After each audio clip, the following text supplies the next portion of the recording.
kabar? Senang banget akhirnya kembali menjumpai Anda dalam program ini Borneo, hadir mengangkat karya dan budaya. Bersama saya Mela Azani. Dan saya Ciesa. Kali ini kita akan menemani pemirsa di rumah ya selama kurang lebih 2 jam ke depan. Betul banget. Seperti biasa juga ini kita akan menghadirkan 3 segmen yang sangat menarik dalam ini Borneo. Segmen pertama akan ada obrolan inspiratif pemirsa, di mana kita akan mengundang narasumber yang pastinya sangat kreatif dan juga inspiratif, Ciesa. Nah, ngomongin tentang narasumber ya, hari ini kayaknya spesial banget nih. Dan kalau ngelihat Ciesa ada yang beda banget. Beda kan? Keren gak sih? Ini eye catching banget ya sih, Betul Mela? banget. Pemirsa juga pastinya udah pada penasaran kan ya. Bener. Outfit yang Mela sama Ciesa pakai hari ini kok agak sedikit berbeda dari ini Borneo biasanya. Kayak padu banget gak sih? Di bawahnya ada sasirangannya.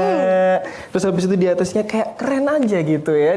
Dilihat-lihat kayak gini, Mela. Betul banget. Dan bukan cuma Ciesa nih, Mela juga gak mau kalah karena Mela juga pakai sasirangan. Dan ini yang bakal kita bahas di obrolan inspiratif nanti, pemirsa. Nggak lupa juga nanti kita di segmen kedua akan bertemu dengan teman-teman semuanya di Kalimantan yang lain dengan memberikan informasi-informasi dari daerahnya masing-masing. Betul sekali. Dan dalam segmen terakhir gak ketinggalan ada khas Borneo. Kita akan mengikuti atau melihat apa aja sih kekhasan dari tiap wilayah yang ada di Kalimantan. So harus banget nih buat pemirsa yang ada di rumah pantengin kita ya, saya sampai kelaran pukul 12 siang nanti. Oke, kayaknya pemirsa udah gak sabar deh ya. Gak sabar banget pengen tahu apa sih ini. Kok keren banget dilihat-lihat. Mungkin kita langsung aja habis ini mengundang narasumber kita di obrolan inspiratif.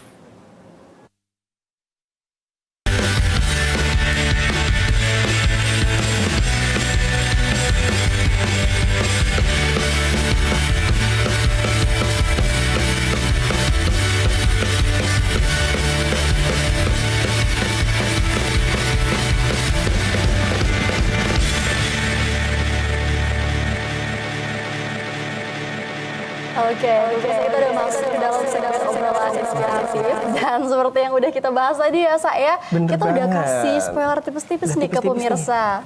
Keren banget. Santai aja, santai aja, nggak ada yang mau ngambil juga kok. Nah, ini pemirsa udah bisa lihat, hari ini kita bakal kedatangan salah satu pelaku UMKM yang berhubungan dengan sasirangan. Bisa dibilang ini adalah salah satu fashion brand lokal kita yang ada di Kalimantan Selatan ya, Sa. Kita bakal mengulik banyak banget pemirsa terkait sasirangan khas dari brand lokal yang satu ini. Dan tema kita adalah apa, Sa?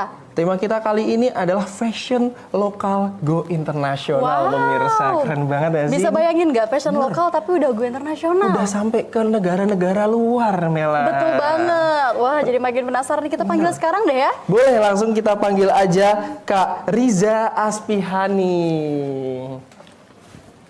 Selamat datang, Kak Riza.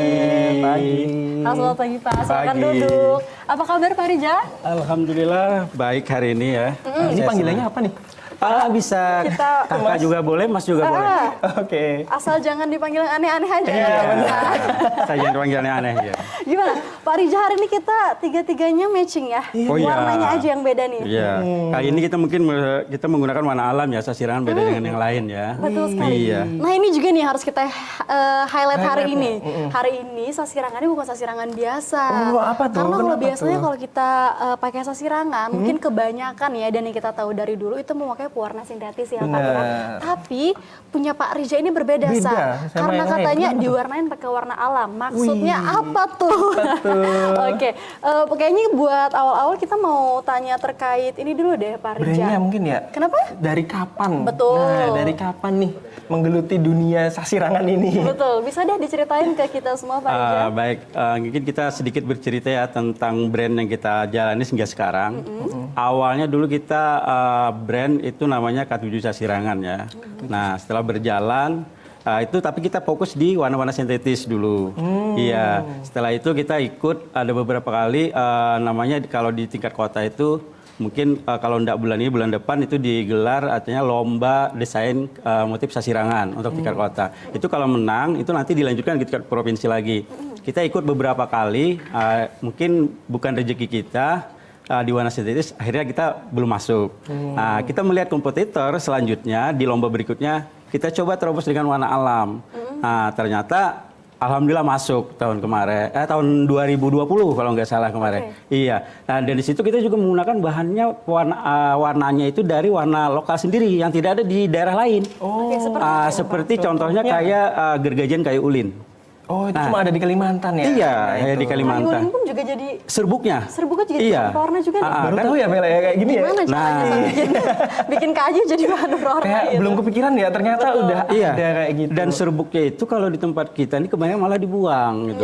Nah, bagi kami ekonomi kreatif itu kita manfaatkan jadi warna. Nah, akhirnya kita bikin warna kayak gitu dengan koleksi kemarin kita tampilkan untuk lomba kemarin daun pakis di Belukar temanya. Nah, itu kemarin. Akhirnya masuk ya alhamdulillah hingga sampai sekarang akhirnya kita fokus di warna-warna alam sampai sekarang. Itu dari tahun berapa kira-kira mulai usaha asal muasal bisnis Sasirangan ya? Pak, ya? Iya.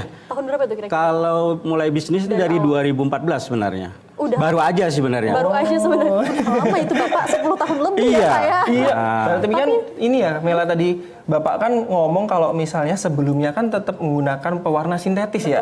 Tapi sekarang kan udah beralih ke pewarna Warna yang alam. natural ya, Iya, alami. Itu semenjak kapan sih Pak menggunakan pewarna alami itu? Semenjak kita kemarin menang di lomba desain motif kemarin, akhirnya kita itu tersadar karena bahaya warna sintetis kan terlalu banyak yang pertama mungkin untuk yang mereka alergi kulit itu agak sedikit sensitif ya.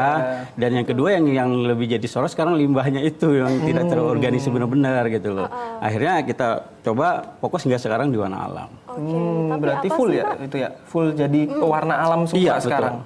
Tapi apa sih Pak yang bikin Pak Rija itu awalnya memutuskan untuk bisa dibilang membuat brand fashion dari Sasirangan ini, dari segala macam jenis fashion ya saya. Kenapa memilih Sasirangan? Mungkin selain karena Sasirangan itu adalah bisa dibilang warisan budaya lokal kita Iya, yang betul. memang harus dilestarikan sampai sekarang. Intinya kita sesuai dengan visi kami itu ingin melestarikan budaya kita khas Kalimantan, yaitu Sasirangan. Yang kedua itu visi kami ingin mensejahterakan masyarakat sekitar dengan adanya kami produksi jalan itu kan dari masyarakat juga terbantu secara ekonomi. Yang kedua kami ingin Sasirangan ini tidak mentok di sini aja. Harapan kami bisa sampai ke internasional itu tadi. Makanya sampai sekarang gitu loh. Dan terus masih berlanjut sampai sekarang. Alhamdulillah ya, Pak, masih ya. sampai sekarang. Tapi pada awal mulanya nih Pak, kan kalau kita lihat judul kita hari ini adalah brand lokal go internasional ya Iya. Pak ya. Apakah saat awal-awal merintis Pak Rija sendiri memang sudah bisa memperkirakan kalau Sasirangan ini akan tembus secara global Pak? Atau mungkin saat itu tidak potensi mungkin. tidak punya, maksudnya tidak punya ekspektasi terlalu tinggi gitu. Kalau secara potensi untuk masuk ke pasar global sebenarnya udah lama gitu kan. Cuma kita kalah bersaing dengan yang sudah mendahului kita, batik. Nah itu. Kalau batik kan kita nasional ya, pasarnya ya Pak ya. Mereka kan udah duluan maju tuh. Nah sekarang bagaimana caranya Sasirangan tuh bisa masuk juga ke ranah internasional. Akhirnya kita kemaslah dengan modus yang modern. Nah gitu. Karena untuk tingkat nasional, internasional itu salah satunya mungkin warna alam, nggak bisa pakai sintetis. Karena beberapa negara kan pastinya alam. Apalagi isunya sekarang kan Go Green. Nah itu. Jadi ya kita kesana lah arahnya. Jadi dari awal-awal pun kita kalau mengharapkan masuk ke internasional sih belum nyampe sebenarnya gitu kan. Tidak berekspektasi ya pada awalnya. Jalanin aja dulu kan. Jalanin aja dulu kan dari awal. Nah, akhirnya kita ikut kurasi. Ya, kemarin juga terakhir kita ikut spotlight di Jakarta. Itu dihadiri oleh desain-desain negara lain juga. Terus yang kemarin juga Indonesia Internasional Multi Fashion juga kita diberi kesempatan di sana. Akhirnya di situ sampai sekarang ya berlanjut. Nah, akhirnya kesampaian gitu loh. Nah, kalau boleh tahu nih Pak, kan itu kan ada kayak kontes ya berarti ya Pak ya? Iya betul. Perkontesan. Nah kayak gitu kan misal di lokal atau di internasional itu apakah ada persyaratan khusus? Semisal mau ikut kompetisi yang di internasional? Pastinya ada. Nah, yang jelas kita awalnya kan ngikuti kurasi dulu. Nah, kurasi itu juga panjang lah ceritanya gitu kan. Nah, dari di sini dulu, nanti di Jakarta atau ditentukan tempatnya di mana, itu juga dikurasi lagi oleh desainer ternama juga. Nggak sembarangan langsung masuk gitu. Nah, iya. Dan harus bersaing juga ya Betul. dengan brand-brand lainnya. Yang terpenting itu pertama model, yang kedua jahitan harus benar-benar. Iya. Jahitan juga harus benar-benar. Iya. Berapa lama itu proses kurasinya dari, Kemarin dari lokal sampai dengan internasional itu. itu? Yang kemarin saya yang masuk yang Intomotion kemarin itu untuk kurasinya hampir 3 bulanan lebih. Lumayan juga. Nah, karena kan kita di sini dulu, habis itu berkas masuk ke pusat, dari pusat nanti dikurasi lagi. Nah di situ kita dihadirkan lagi di sana untuk mempresentasikan produk kita. Iya, kita bawa produk kita ke sana, kita presentasikan ke dewan desainer dan juga ada dari pihak pusat sendiri. Nah setelah lulus di situ kita bootcamp lagi. Ada 6 bulan. Lumayan. Hampir 1 tahun ya berarti. Iya, berarti. Total. Jadi perjalanannya memang panjang banget gitu. ya. Nggak kebayang gitu loh. Iya. Kita juga mikir, bisa nggak? Sampai hampir-hampir kita mau putus di tengah jalan gitu. Karena kan setelah Kenapa tuh? Kok udah mau nyerah gitu? Iya, Kenapa tuh, karena Pak? saking panjang. Karena kan basic kita tuh sebenarnya pengrajin, bukan desainer sebenarnya gitu Iya, kan. Nah, desainernya kita cuma bikin motif, nah gitu kan. Dan motif sasirangan biasanya memang udah ada pakemnya ya. Betul, ya? iya. Nah yang sekarang yang kita hadirkan itu waktu juga kita kemarin show juga itu motif-motif klasik yang benar-benar dulu yang kita perbaharui lagi dengan model dan modis yang modern gitu. Kalau sekarang namanya apa? Kontemporer ya? Iya. Kontemporer. Nah sekarang kan bermacam-macam muncul tuh, ada yang motif full sekarang gitu kan. Nah sekarang saya ciri khasnya itu kan ada daunnya juga, terus motif-motif klasik kita nggak tinggal gitu lah. Itu ciri khasnya gitu. Oke. Nah, yang lanjut yang tadi, setelah 6 bulan, setelah selesai, kita disuruh bikin ada beberapa look kemarin. Nah, kalau salah kemarin ada 8 look, 8 look setelan. Itu nanti setelah kita bikin, contoh yang mereka lihat itu kita presentasi lagi. Iya, dari 8 itu kita presentasi, kita bawa mungkin ada 5 mereka minta gitu kan. Itu di depan desainer internasional juga, itu nggak gampang gitu menghadapi mereka gitu. Betul sekali Pak. Dan itu saat itu karena ada 8 ya tadi ya Pak ya? Iya. 8 look ya? Iya, kita diminta Kalau 8 untuk look. 8 look dan harus presentasi, apa Pak aspek penilaiannya presentasi itu saat itu Pak? Pastinya apakah salah satu penjelasan tentang makna dari desain juga jadi salah satu penilaian? Enggak, gitu? yang mereka nilai itu kan setelah kita ngikuti bootcamp itu kan ada macam-macam tuh. Kita ajukan dulu desain kita kayak gini. Nah, setelah oke mereka baru kita bikin.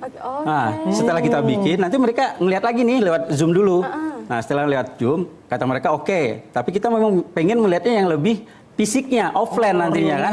Akhirnya kita bawa, mereka minta 5 look yang dibawa. Yang mereka lihat itu desainnya sama nggak dengan yang waktu di bootcamp, waktu disampaikan gitu loh. Dan motif yang kita lihat sama nggak gitu loh. Kalau memang nggak sama, ya otomatis mereka pasti minta ganti gitu. Nah, jadi tantangannya ya luar biasa kemarin. Makanya saya bilang, wah putus atau maju nggak gitu loh. Akhirnya bisa kita kesampaian. Wah, alhamdulillah dapat tempat juga ya Pak. Betul. Ya, dapat posisi. Tapi karena bisa dibilang saat itu kompetisinya hampir 1 tahun, yang dimana waktunya adalah lama ya Pak ya, bisa dibilang lama. Apa itu juga mengganggu bisa dibilang proses pemasaran yang terjadi saat itu gitu Pak? Karena kan ya bisa dibilang kita pelaku usaha ya, Iya, kita juga harus punya cari cuan target. juga, Gitu. gitu kan. Kalau untuk proses produksi dan penjualan itu tetap jalan sebenarnya. Tetap jalan, tidak menghalangi ya Pak? Tidak ya? menghalangi sebenarnya. Cuma di situ kan kita cuma setelah arahan daripada mentor-mentor desainer itu, kita sudah memproduksi kainnya tersebut. Lalu kita kerjasama dengan penjahit lokal juga, ada juga yang dimentore oleh desainer yang sudah ternama juga di Kalimantan Selatan. Nah itu jalan, kita proses bajunya dan lain sebagainya, tinggal nunggu finishing apa segala. Produksi itu masih tetap jalan. Iya, nggak mengganggu maksudnya. Tetap balance ya? Iya, tetap balance. Gitu. Nah, Pak, tadi kan kita ngomongin yang kompetisi lagi nah, Pak. Betul. Itu kan pasti banyak banget ya yang ikut. Itu kira-kira berapa sih dari Indonesia sendiri? Kemarin dari Indonesia kan perwakilan, karena kemarin kan kita difasilitasi oleh Bank Indonesia ya kemarin ya. Itu banyak masing-masing wilayah mereka mengirim orang gitu loh. Pasti ada. Pasti ada. Kalau lokal sendiri saat itu apakah juga ada persaingan yang cukup Pasti. ketat? Malah sepertinya lokal ya cukup ketat. Iya. Karena maksudnya karena kita lokal Kalimantan Selatan, pastinya ada banyak badan sasirangan yang lain juga. Betul. Dan bahkan persaingan kita juga sama warna alam. Iya. Dan kalau kayak gitu kan berarti nggak cuma sasirangan ya Pak ya? Kalau kayak gitu. Batik mereka juga ada. ya Iya, kebanyakan? batik juga ada. Karena kan masing-masing wilayah daerah kita kan ada yang batik, ada yang tenun. Nah, dia masing-masing ini kan Punya ciri khasnya masing-masing. sendiri. Yang kita Kalimantan Selatan tentunya kan sasirangan. Iya. Ya, warisan benar budaya banget. kita. Betul sekali. Dan batik sendiri pun sebenarnya kan juga terbagi tiap daerah. Iya, Biasanya beda-beda. ya. Iya. Beda. Mau batik Jogja, Jawa, Pekalongan itu kan biasanya beda-beda. Beda-beda. Pasti lebih banyak Kalau juga. untuk peserta Jakarta kemarin kita yang dari Banjarmasin, perwakilan Kalimantan kita dikirim 2 orang kemarin. Dan sama-sama kita aja gak begitu sampai di Jakarta dan melihat hasil mereka, kita juga udah kayak gimana gitu kan.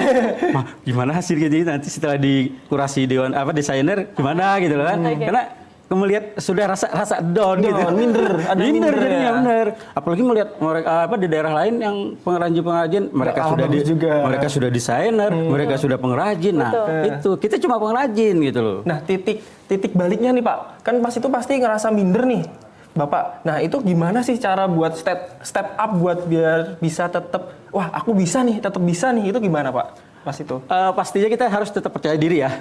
Itu kunci pertama, percaya diri. Habis itu apa yang kita buat, itulah punya kita sebenarnya.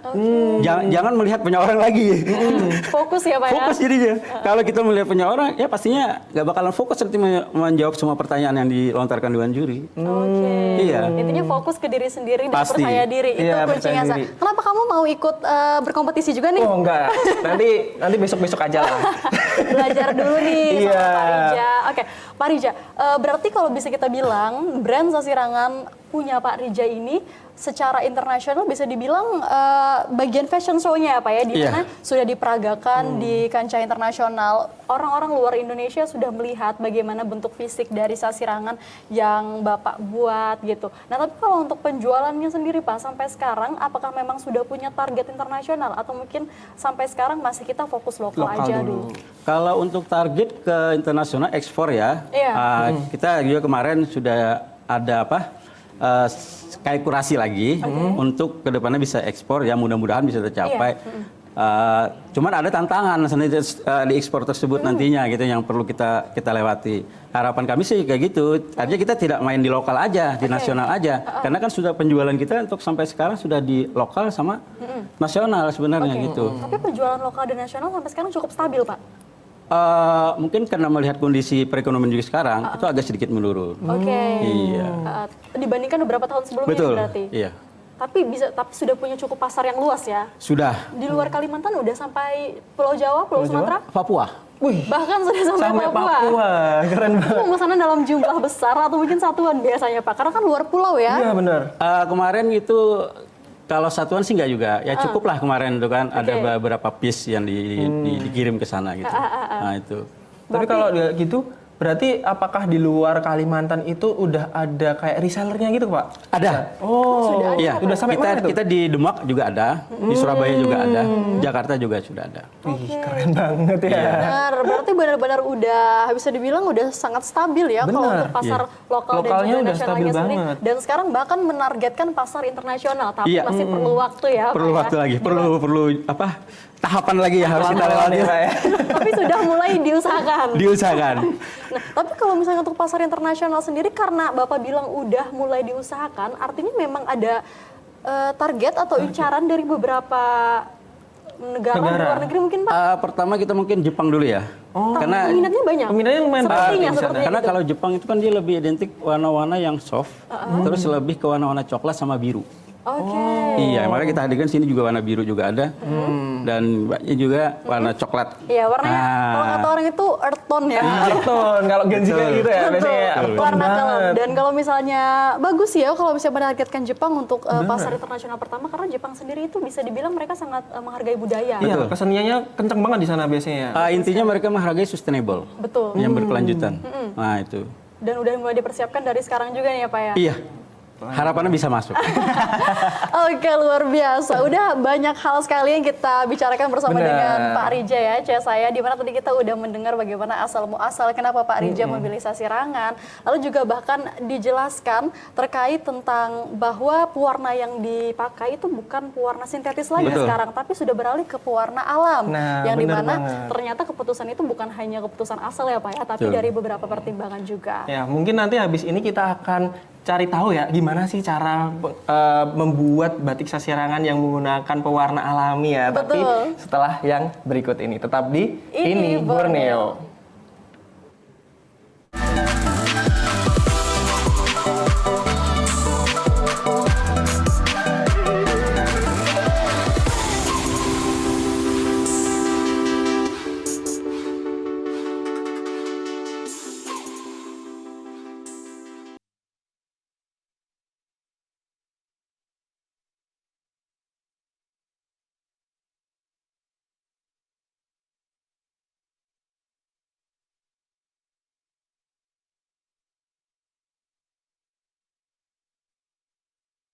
karena tadi kita udah membicarakan banyak hal ya Pak ya, Iya, terkait tentang go internasionalnya Sasirangan yang satu ini, yang ternyata bisa dibilang bukan hal yang mudah. Ada banyak tahap-tahap ataupun proses-proses sebelumnya sebelum bisa tahap di fashion show go internasional itu ya Pak ya. Dan sekarang kita tadi masuk ke bagian proses pembuatan ya. Pembuatannya pasti pemirsa di rumah kan penasaran nggak sih Mela gimana caranya pembuatan ini menggunakan pewarna alami? Betul. Pasti penasaran, kita langsung tanya aja mungkin ya. Betul sekali. Gimana nih Pak Rija, kalau kita ngomongin tentang sasirangan warna alam, di mana yang dipakai itu adalah pewarna alam bukan sintetis pada umumnya ya Pak ya. Iya, Sedangkan nih kita juga tahu ada beberapa sasirangan ekoprint yang juga memakai warna alam, tapi karena di ekoprint ya, dan biasanya motifnya itu adalah motif dari bisa dibilang apa ya, bentuk bunga atau bentuk daun itu sendiri begitu.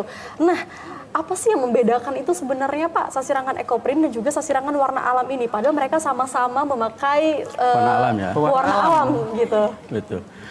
Baik untuk ekoprint atau pembedaan antara ekoprint dengan sasirangan, tentunya kalau sasirangan itu kan lebih banyak ke motif dia. Oke. Ya, ke motif. Kalau ekoprint itu lebih banyak kita seni menempel daun jadinya, memprint jadinya kan. Iya. Karena sesuai namanya ya. Iya, ekoprint. Gitu. Jadi anak-anak TK itu ya Pak. Iya. Dan ekoprint pun bermacam-macam teknik ya yang kita pakai. Itu ada yang ponding yang bisa kita ajarkan ke anak-anak SD. Nah, itu juga di sisi lain juga membantu untuk motorik ini, otak mereka gitu. Okay. Nah, itu tinggal dipukul-pukul itu pigmen daun dan nempel di kain atau di tas atau gitu. Nah, yang kita bawa hari ini itu sistemnya kukus, steam. Yang ekoprint Pak? Iya. Juga ada yang ngebawa ekoprint? Ada yang bawa Yang mana ekoprint. nih kalau Yang boleh di tahu? tengah. Ini ya? Yang ini? Nah, bahkan itu kita kombinasi dengan sasirangannya sendiri. Iya, ini bagian bawahnya. Iya, bawahnya tetap sasirangan, Ya, ini yang sininya bagian daun-daunnya ekoprint. ekoprint. Iya. Ya, Pak. Nah, ini kalau untuk proses itu kita makan waktu juga lebih lama. Karena kombinasi atau karena apa Karena gitu Pak steam ya? alasannya? Pertama kombinasi, yang kedua diproses. Itu kan proses awal itu namanya kalau di kami itu bilangnya scoring. Scoring? Scoring itu kan kain yang benar-benar polos putih. Itu kita bersihkan dulu menggunakan TRU namanya. Atau kalau nggak ada TRU itu kita kadang mengarahkan ke teman-teman yang praktek itu menggunakan sunlight. Fungsinya untuk membersihkan debu atau sisa kanji yang ada di pabrik. Nah, itu 1 malam loh. Wih, lumayan. Iya, setelah selesai kita bersihkan, itu kita lanjut lagi namanya mordanting. Mordanting. Mordanting itu memasukkan unsur sedikit kimia kayak tawas gitu kan. Nah, itu kita masukin, itu proses juga 1 malam. Jadi udah 2 malam tuh, 2 hari. Nah, kan lama tuh. Nah, setelah selesai itu baru kita proses untuk nempel daun di situ. Oke. Nah, itunya. dilihat ya. Setelah selesai nempel daun, kita proses itu prosesnya lama lagi sampai 7 hari tuh. Itu namanya oksidasi. Oke. Nah, oksidasi itu memastikan daun itu benar-benar nempel udah di kain. Itu. Nah, setelah nempel benar-benar baru kita cuci. Kita pastikan bahwa itu tidak luntur gitu loh. Ini yang tahap ekoprintnya ya? Ekoprint. Nah, setelah selesai itu baru masuk ke tahap sasirangannya. Tahap sasirnya. Wah, lumayan panjang banget. Betul. Tahap sasirangannya. Iya, makanya kenapa ekoprint dan sasirangan itu harganya mahal. Karena kita bicara di proses sebenarnya, storytellingnya di situ. Betul. Totalnya sendiri kira-kira seminggu ya Pak ya? Kalau Dari awal banget nih yang iya tadi itu. betul, seminggu. Hampir seminggu. Sama pengeringannya Iya, hampir seminggu. seminggu gitu ya? Iya. Makanya prosesnya lama gitu loh. Nggak bisa nih dadakan ya Nggak orang bisa. mau pesan, Pak besok jadi ya. Karena kita jaga kualitas juga sebenarnya. Betul. Iya. Itu. Percuma ya kalau misalnya bisa cepet tapi kualitas nggak terjaga juga Iya ya, Pak betul. ya. Nah sekarang bedanya dengan sasirangan. Sasirangan kan kita setelah kain polos itu proses di awal sama tuh. Kita scoring juga pembersihan dari sisa kanji dan kotoran dan lain-lain sebagainya. Lanjut kita proses untuk bikin pola. Nah, pola yang makanya yang saya kan lebih ke klasik motifnya yang kita pakai. Nah, klasik setelah dipola, nah itu kita memanfaatkan masyarakat sekitar, memberdayakan masyarakat. Sistem julujur namanya. Iya. Nah, Yang, sebenarnya yang biasa ya pada umumnya Pak ya? Iya, beda dengan sasirangan kita di tempat lain juga ada yang hampir mirip. Itu kan kalau di Jepang itu namanya shibori ya. Shibori. Dia sistem kayak ikat juga, persis juga sama kayak ada jelujurnya. Nah, terus di Palembang kalau nggak salah itu juga ada namanya jumputan. Hampir mirip juga sama dengan sasirangan. Tapi kita kan punya sejarah tersendiri sasirangan. Iya, Nah, itu. Ada makna dari tiap motifnya ya? Betul. Nah, setelah selesai dijelujur, baru masuk ke mordan juga. Sama dengan gitu. Makan waktu lagi tuh, 1 malam lagi kan. Iya. Nah, dijelujur itu tergantung sebenarnya banyak atau tidaknya motif yang kita bikin. Iya. Nah, kalau makin banyak yang kita bikin, mungkin full, itu makin lama prosesnya jujur-jurnya. Di situ lagi kan. Nah, jadi setelah selesai itu baru kita kasih warna. Oh, lumayan ya. Dan untuk pewarnaan itu sebenarnya sama sebenarnya. Nah, awal kenapa jadi kita masuk ke EcoPrint? Dulunya di Sasirangan Warna Alam, karena kan sama-sama menggunakan warna alam tuh. Betul. Nah, akhirnya kita coba masukkan, kita belajar, kita masukkan di EcoPrint. Ternyata peminatnya ada gitu. Ada juga peminatnya Pak ya? Bahkan mereka yang suka kayak gini, ini namanya Saiko namanya. Saiko. Sasirangan EcoPrint. Oh, singkatan ternyata. Dikira bahasa Inggris kan pasti ya. Iya. Sasirangan EcoPrint. Sasirangan EcoPrint. Berarti kalau untuk EcoPrint sendiri itu ranahnya adalah modifikasi ya? Pak Iya, ada yang modifikasi. Ada yang full atau juga dibikinin Ada yang full. Ada yang full juga. Ada yang Dan full. peminatnya juga ada. Ada. Oke. Iya, jadi peminatnya ada, makanya kita bikin untuk Sasirangan EcoPrint dan EcoPrintnya sendiri. Berarti 3 nih ya, Iya. Sasirangan Warna Alam, modifikasi dua-duanya, dan juga yang terakhir adalah EcoPrint aja. Iya. Terus yang lebih penting lagi bagi kami, kenapa kita masuk ke EcoPrint ya? EcoPrint itu sebenarnya daunnya itu herbal loh sebenarnya. Contohnya Pak? Contoh, daun kenikir. Kenikir. Itu kan lebih untuk buat sayur, kan obat Iya, juga iya, tuh. iya. Nah, terus ada lagi daun insulin. Oh iya. Nah, itu untuk diabetes sebenarnya. Iya. Oh, tapi ini Pak, kalau misalnya EcoPrint sendiri ya Pak, itu apakah semua daun tuh bisa ditempelin aslinya? Sebenarnya kalau untuk ini yang stem ya, kalau yang kukus itu semua daun sebenarnya bisa. Tapi jejak yang mereka hasilkan di kain itu agak beda. Beda-beda. Oh, tapi kalau misalnya dari yang di sini nih Pak, apakah ini daun apa sih kalau boleh tahu? Kalau itu daun biden namanya. Biden. Sebenarnya itu tanaman liar. Wih. Tapi tetap bisa dipakai ya Tetap Pak bisa ya? dipakai. Oke. Nah itu.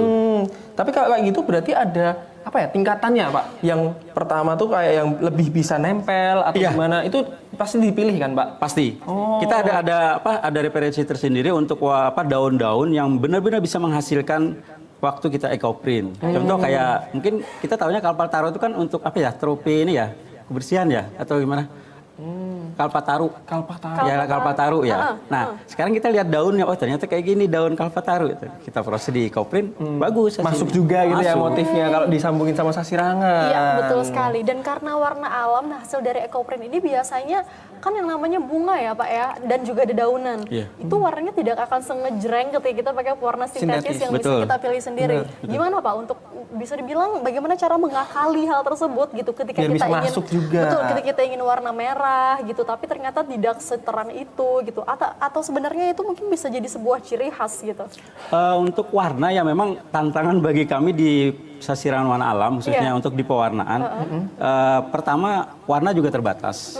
Yang kedua, bagaimana caranya kita bisa menghasilkan warna itu bisa terang. Iya. Nah, karena kebanyakan kan warna Sasirangan Warna Alam itu bisa dibilang ada yang mengatakan kusam gitu loh. Pucet gitu ya. Pucet gitu kan. Karena dia saking tidak kelihatan ya. Jadi seperti udah apa ya? Udah dipakai sering lama, dicuci ya. gitu. Udah dipakai Iya benar. lama. Ya kan kayak gitu kan, karena anak muda itu kan pikirnya gitu.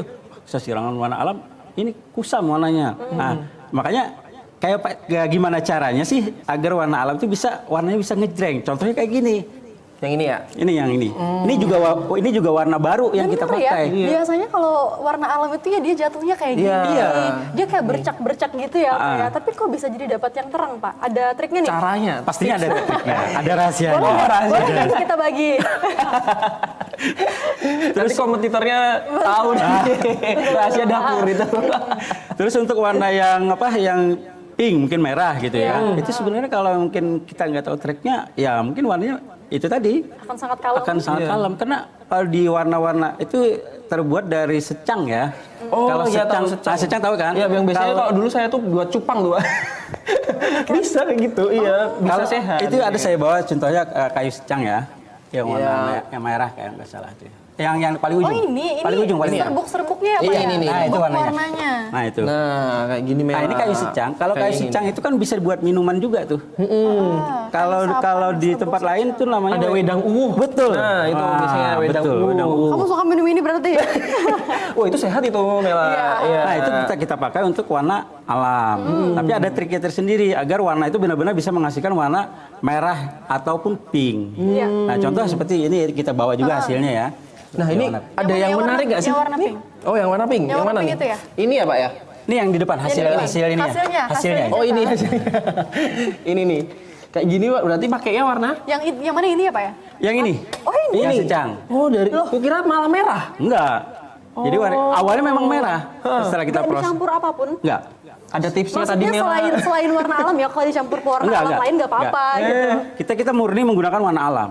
Jangan dicampur-campur warna alam mungkin dengan warna yang lain. Tapi kalau warna alam saling nyampur itu bisa nggak Pak? Soalnya kan kalau sintetis biasanya ketika kita ingin menghasilkan warna tertentu boleh tuh ya dicampur Daun ya. secang, kayu secang sama apa gitu Iya, Pak, apakah dicampur. boleh, Pak? Bisa. Kalau secang kita bisa kalau mau campur warna beda itu kita campur dengan serbuk ulin. Oh, Jadinya warna? Lebih ke bergundi juga bisa jadi. Bergendi. Wah, jauh juga ya Iya. dari warna ini. Nggak expect ya? Nah, itu. Tapi di situ ada yang menarik kata Mas saya tadi. Ini ya, Nah, ada bawang merah. kulit Ini bawang dari merah. tadi nih kayak, wih keren juga ya kulit bawang merah bisa dipakai jadi pewarna alami Benar. loh.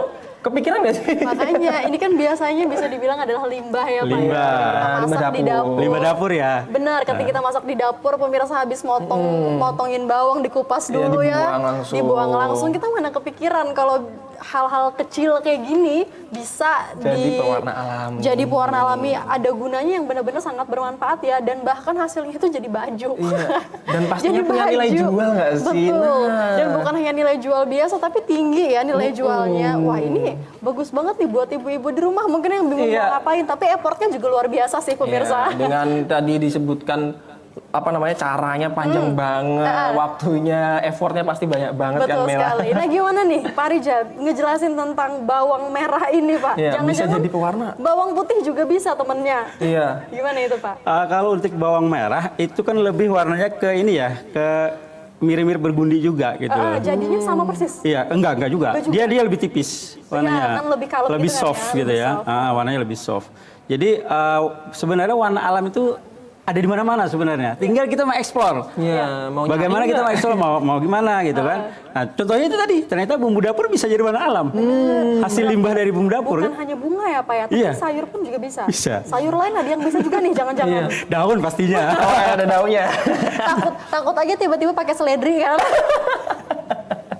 Nah, Pak, kalau misalnya bisa tahu nih, kapan sih bisa tahu kalau misalnya kulit bawang merah itu bisa dijadikan pewarna itu asal muasalnya gimana? Apakah dulu pas masak kok tiba-tiba nempel di baju gitu kan? Bisa ada warna, inspirasinya dari mana sih Pak? Yang jelas kita eksperimen dulu ya. Kita eksperimen. Trendy. Iya, tren dulu. Ini bisa nggak kalau dijadikan warna alam? Ini bisa nggak kalau dijadikan warna alam? Oh, kalau bisa, kenapa? Yuk kita coba gitu kan. Nah, ternyata bisa. Makanya ini yang baru ini, koleksi kita terbaru, ini dari daun ketapang sebenarnya. Dari daun ketapang warnanya. Warnanya bagus banget ya hijaunya Iya. ya. Hampir kayak kalau army bukan juga dia Sage lebih ke- kayaknya. Iya, Sage, iya benar benar, sage. Yang baru viral tahun ini, lalu nggak ya? ini susah loh sebenarnya warnanya. Karena daun ketapang itu identiknya dengan warna abu-abu. Oh, Iya. abu-abu bisa jadi hijau ini loh. Bisa jadi hijau. Caranya gimana? Rahasia. Karena ada bumbu tersendiri kan, bumbu tersendiri. Beda pengrajin, beda tangan pun, walaupun kita kasih juga rahasianya belum tentu sama. Ya. Kayak kalau masak itu kan Betul. pasti beda Kan? tuh, beda tangan, beda rasa. Betul. Nah, Begitu juga untuk produk barang-barang seperti ini ya Pak ya. Betul. Nah ini juga bikin saya penasaran Pak. Di depan ada warna hijau itu bubuk apa Pak? Hijau sage itu. ini ya. Itu ada bahan kimia, ya bisa dibilang kita bahan Tunjung. kimia. Oh itu tunjung. Itu tunjung. Ferrosulfat. Bahan kimia. Itu Tapi gimana itu? ada bahan kimia, gunanya untuk mengunci setelah pewarnaan ini, agar warna itu tidak mudah luntur. Oke. Dan dia mengubah bentuk warna. Maksudnya apa? Itu kan tuh ada tawas tuh yang ujung, yang paling ujung ada tawas, terus sebelahnya ada kapur, Kapur ya. terus ada lagi sebelahnya tunjung ya. Nah untuk tunjung, untuk tawas itu warna yang setelah kita proses pewarnaan itu menghasilkan warna asli dari warna itu. Nah terus kalau kita celup lagi ke kapur, itu akan menghasilkan berubah dia warna agak ke gelap. Iya. Setelah itu kita kunci lagi atau fiksasi kami namakan, itu kalau kita ke tunjung itu berubah lebih gelap lagi. Nah ini contohnya kayak gini. Ya gelap. Tapi nggak rata ya, Iya, Pak nggak ya? rata ya. Dia Pak, tetap ya? abstrak gitu Iya. sesuai Itu sasirangan. sengaja kita bikin smoke ya namanya kan, biar motif bisa muncul. Oke. Nah terus untuk daun yang kita hasilkan, itu kan ada pertanyaan tuh, Ya. kering apa yang segar? Ya. Itu saya bawa tuh. Ini. Bukan yang itu mas. Yang mana Dalam ini? botol sebelah sini. Ini. Iya. Oh, di atasnya ini ya? Iya. Oh ini yang segar. Nah jadi yang daun ketapang yang kita proses itu sebenarnya daun yang segar.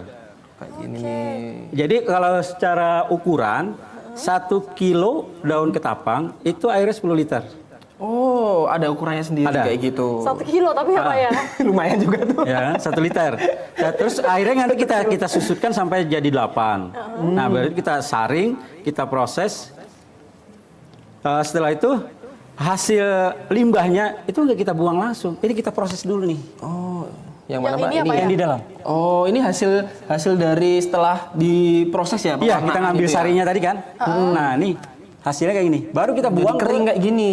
Kita buang ke ini ke ke lingkungan. Ya karena kan daun kering ya. Iya, jadi dia bakal pupuk mungkin ya, hancur. Pak ya? Betul, Jadi dia bakal pupuk. Nah, hancur. itulah warna alam. Kenapa jadi warna alam alami? Karena prosesnya kayak gitu, sustainable-nya kayak gitu. Ini definisi dari alam kembali ke alam ya Pak Betul. ya. Ya, kayak nggak ada yang kebuang sia-sia Tidak juga ada ya yang sih. mubazir pastinya pemirsa. Hasil akhirnya pun jadi pupuk juga. Betul sekali. Oh ya, Pak Rija juga membuka pelatihan ya. Bapak Iya. sendiri juga ngajar biasanya terkait tentang proses produksi atau gimana Pak?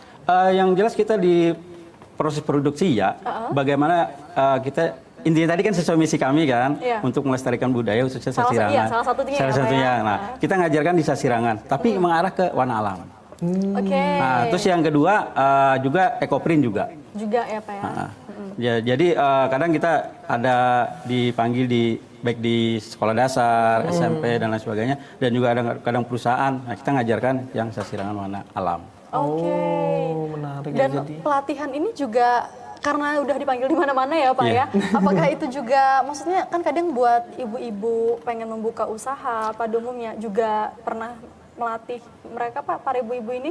Kita kebetulan ada ini juga ya, kolaborasi dengan dinas terkait yaitu di Banjarmasin, ada juga provinsi. Oke. Itu menciptakan sebelumnya itu ada wirausaha baru namanya. Oke. Nah, jadi para ibu-ibu atau bapak-bapaknya mau atau mas-masnya mau usaha sendiri khususnya di Sasirangan. Nah, kita difasilitasi oleh pemerintah untuk mengajarkan itu. Untuk edukasi ya Pak Iya. ya. Bikin workshop mungkin ya Pak ya, biasanya kayak gitu. Betul. Menarik. Luar biasa sekali ya, ternyata tentang pewarna alam ini sebenarnya tidak ada habisnya. Benar. Tapi bikin penasaran juga nih tiba-tiba, karena kita kembali lagi ke judul kita hari ini ya, yaitu brand fashion lokal go Yang go internasional. internasional. Apalagi kita juga udah mendengar cerita dari Pak Rija tadi pemirsa, bahwa sekarang juga udah mulai mempersiapkan nih untuk tembus ke pasar internasional dan udah mulai diusahakan dari sekarang. Nah, ngomongin tentang pasar internasional ya Pak ya, kadang kalau kita berbicara tentang brand global, itu biasanya ada tren-tren atau modif-modif yang berbeda Iya, dari benar. biasanya kita pakai di lokal. Nah, apakah itu juga jadi salah satu, bisa dibilang penyesuaian Bapak nih sekarang, untuk bagaimana menyesuaikan pasar global, atau mungkin akan tetap kita fokus aja deh dulu dengan ciri khas lokal kita gitu? Atau mau yang ini ya, digabungin gitu ya, Iya, menggabungkan betul, tren-tren yang betul. baru ke batik-batik yang Bapak buat gitu.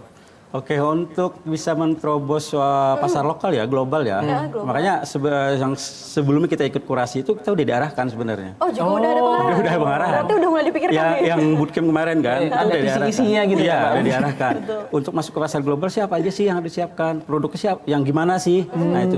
Dan juga kita ikuti juga tren warna. Iya. Kita juga. Makanya kita bikin ini warna yang sage tadi. Kan masuk tren warna juga 2006 Betul. nih. Nah itu.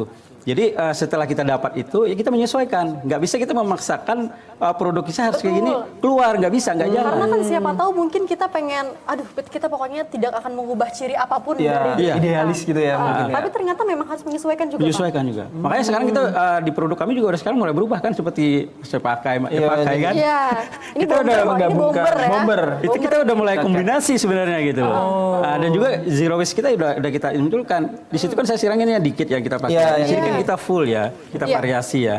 Nah di sini juga ada variasi di tangan. Nah itu sudah arahnya ke global sebenarnya. Mereka nggak terlalu banyak yang motif-motif full gimana gitu. Dan bisa dibilang kalau kita sebenarnya benar-benar sasirangan tradisional, itu biasanya sasirangan yang kita pakai ketika sedang di kantor atau di sekolah-sekolah. Karena Yang kan kita formal-formal betul, gitu di ya Kalimantan biasanya. Selatan sendiri kita juga wajib pakai sasirangan ya Pak Benar. ya, Iya. untuk anak Ada sekolah. hari khusus. Ada hari khusus juga, tapi kalau kita ingin masuk ke pasar global ya otomatis harus lebih casual. Karena kita juga harus menyesuaikan seleranya ya. Baik, Betul. Pak Rija, terakhir deh Pak ya. Kita mau mungkin sedikit tips dari Pak Rija nih, gimana caranya buat teman-teman pelaku usaha di Kalimantan Selatan yang lainnya yang juga mungkin ingin tembus atau go internasional, apa aja sih yang harus dipersiapkan? Tipsnya mungkin ya. Betul, motivasi apa sih kira-kira yang mereka perlukan gitu Pak? Silahkan Pak.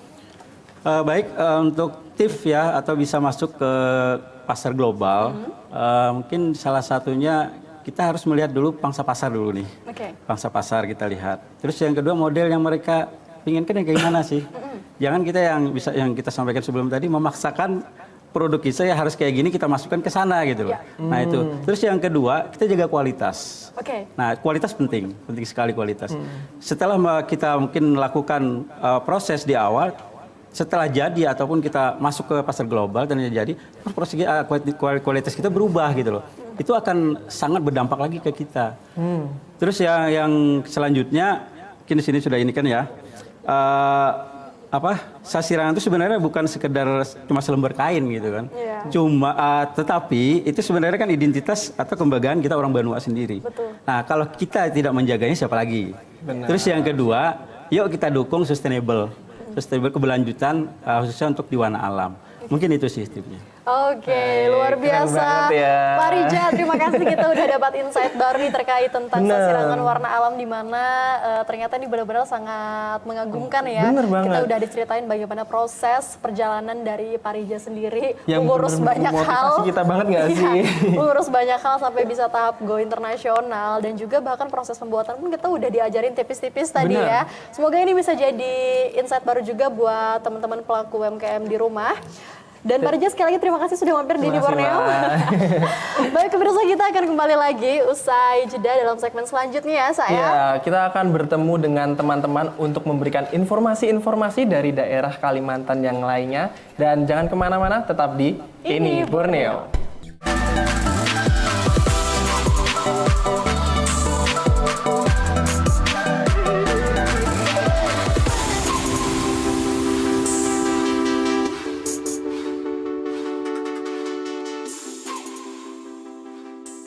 Iya, pemirsa, kembali lagi bersama kita, Cesa dan juga Mela di Ini Borneo. Kita tadi mengangkat karya dan juga budaya. Kita tadi udah ngobrolin banyak banget nih ya, Mela, tentang sasirangan bersama Pak Riza, tentang perjalanannya biar bisa brand lokal ini tembus ke internasional. Betul sekali, dan ada banyak hal-hal menarik juga ya yang bisa kita dapat serta insight-insight baru juga yang pastinya sangat berguna nih buat kita ataupun buat teman-teman pelaku UMKM di Kalimantan Selatan. Dan sekarang Cesa, saatnya kita masuk ke segmen selanjutnya nih. Kita akan menyapa terlebih dahulu ke rekan-rekan kita yang sudah terhubung di seluruh penjuru Kalimantan. Halo teman-teman, apakah sudah terhubung? Oke, yang pertama kita akan jalan-jalan ke Kalimantan Utara terlebih dahulu. Sudah ada rekan kita Salma Adara. Salma, halo, selamat pagi. Halo, selamat pagi Cesa dan Mela. Baik, Salma, ada berapa informasi hari ini yang akan disampaikan dari Kalimantan Utara? Baik, terima kasih Cesa dan Mela. Dari Kalimantan Utara, kami memiliki 2 informasi untuk pemirsa Ini Borneo.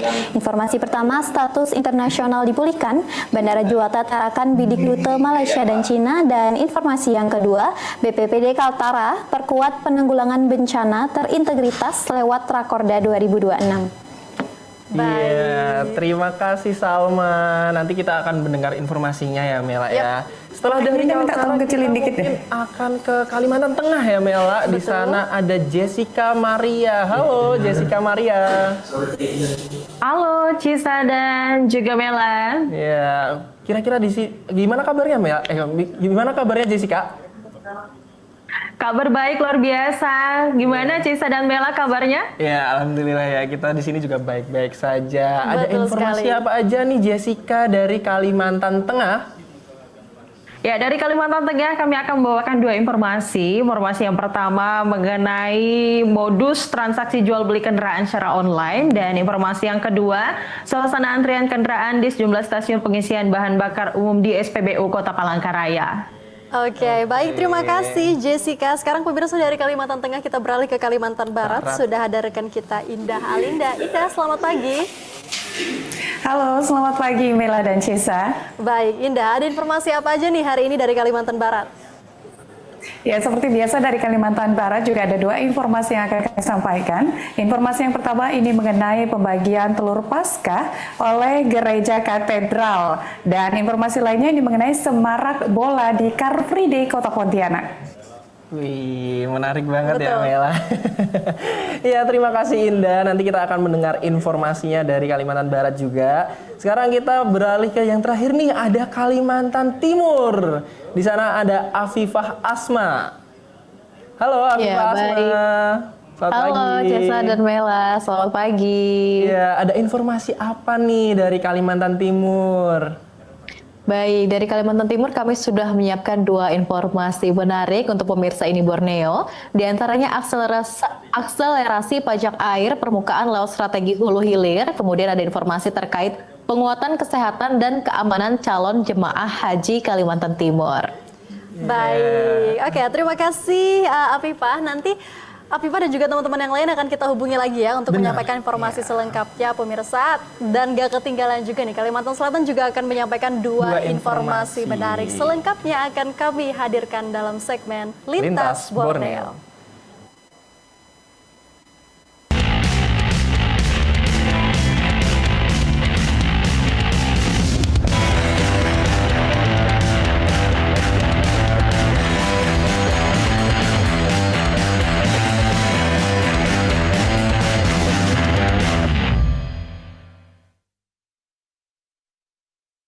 Baik, pemirsa, kita masuk ke informasi pertama dari Kalimantan Selatan adalah informasi mengenai sebanyak 40 rumah yang berada di Kecamatan Tapin Selatan dan Kecamatan Candilara Selatan alami kerusakan akibat puting beliung.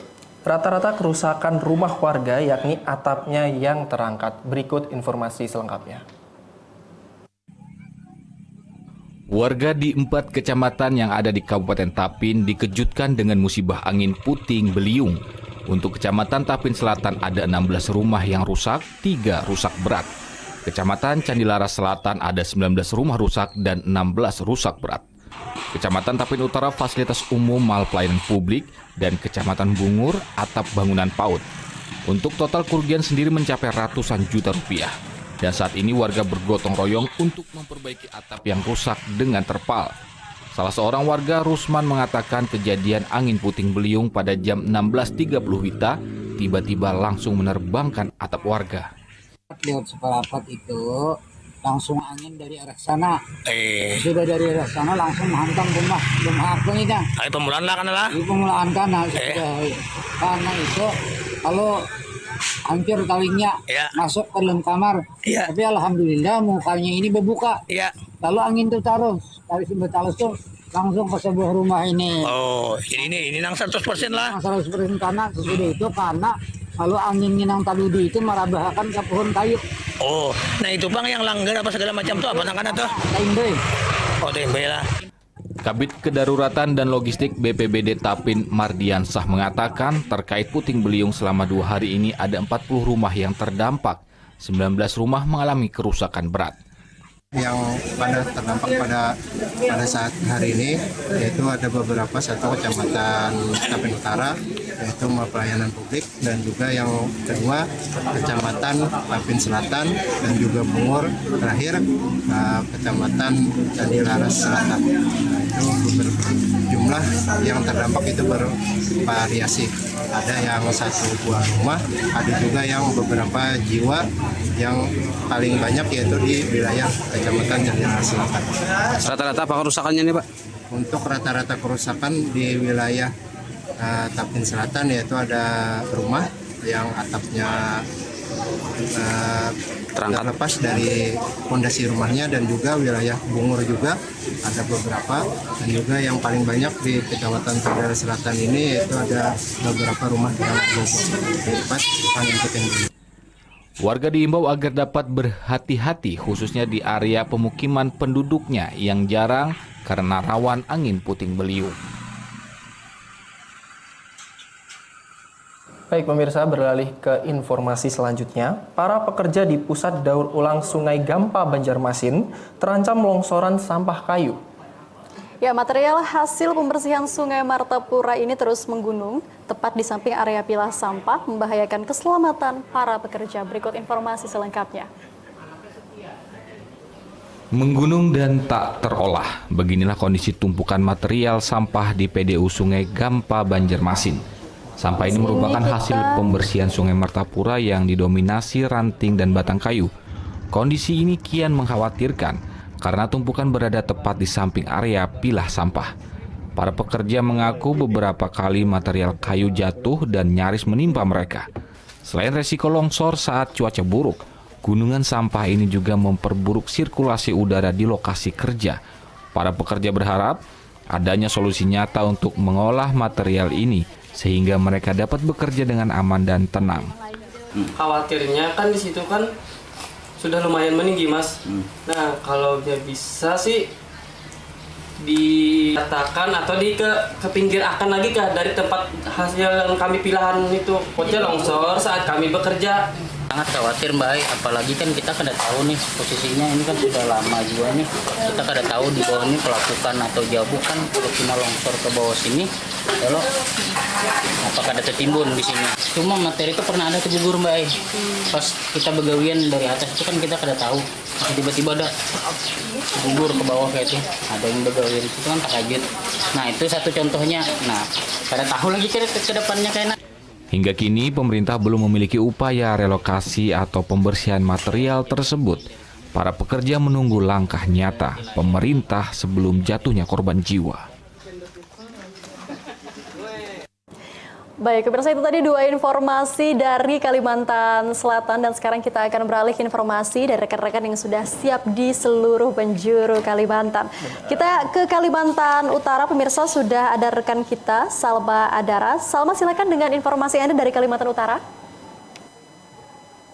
Baik, terima kasih Cesa dan Mela mengawali informasi dari Kalimantan Utara.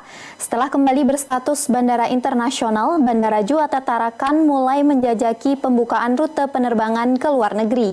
Malaysia dan Cina menjadi prioritas pengembangan konektivitas. Berikut informasi selengkapnya.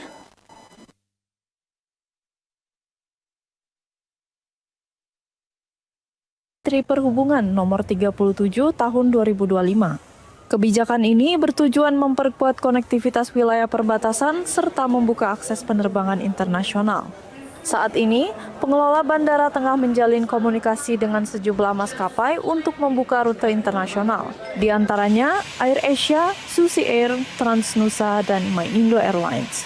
Kepala Kantor BLUU PBU Kelas 1 Utama Juanda Tarakan, Bambang Hartato, menyebut pembukaan rute masih dalam penjajakan dan diharapkan segera terrealisasi. Salah satu rute yang berpotensi dibuka adalah Tarakan Tawau Malaysia yang dinilai memiliki potensi penumpang cukup besar. Selain itu, peluang penerbangan kargo internasional juga tengah dikaji, termasuk rencana pengiriman barang langsung ke Cina. Keinginan untuk membawa penumpang ke China direct terus ada Trigana juga kami pernah berdiskusi sama Lion Group, sama Pak Daniel Tutut, presidennya juga kita menjajaki untuk rute-rute itu. Tapi mungkin nanti intensnya setelah Lebaran kali ya.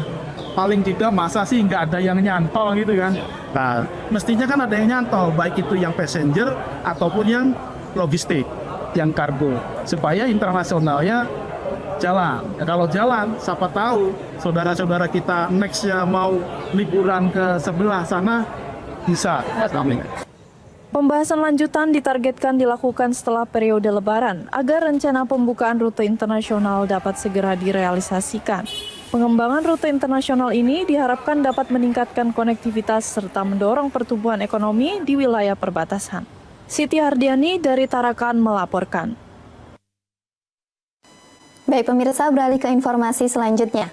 Badan Penanggulangan Bencana Daerah atau BPBD Kalimantan Utara menggelar rapat koordinasi daerah penanggulangan bencana tahun 2026 sebagai langkah strategis memperkuat sinergi dan kesiapsiagaan menghadapi potensi bencana di daerah. Berikut informasi selengkapnya.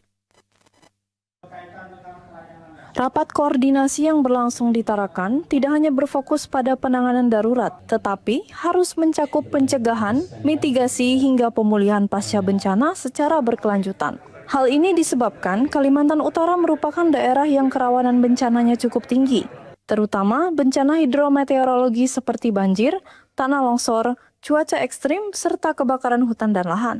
Pemerintah Provinsi Kalimantan Utara terus mendorong penguatan koordinasi lintas sektor, termasuk dengan BPBD Regional Kalimantan, peningkatan kapasitas sumber daya manusia, penguatan sistem komando darurat, serta penyediaan sarana dan prasarana pendukung. Sementara itu, Pelaksana BPBD Kalimantan Utara Andi Amriampa menyampaikan rakorda ini menjadi momentum strategis untuk menyamakan persepsi antara pemerintah provinsi dan kabupaten kota agar penanggulangan bencana berjalan terintegrasi, serta peserta dalam rakorda ini mendapatkan berbagai materi strategis, mulai dari implementasi regulasi terbaru, penguatan kelembagaan BPBD hingga sinkronisasi kajian risiko bencana antara provinsi dan kabupaten kota, serta pemetaan risiko di wilayah daerah aliran sungai perbatasan.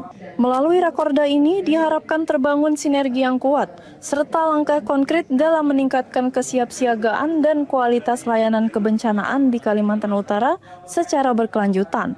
Tim redaksi TVRI Kalimantan Utara melaporkan. Demikian informasi dari Kalimantan Utara. Kembali ke Cesa dan Mela di studio Kalimantan Selatan.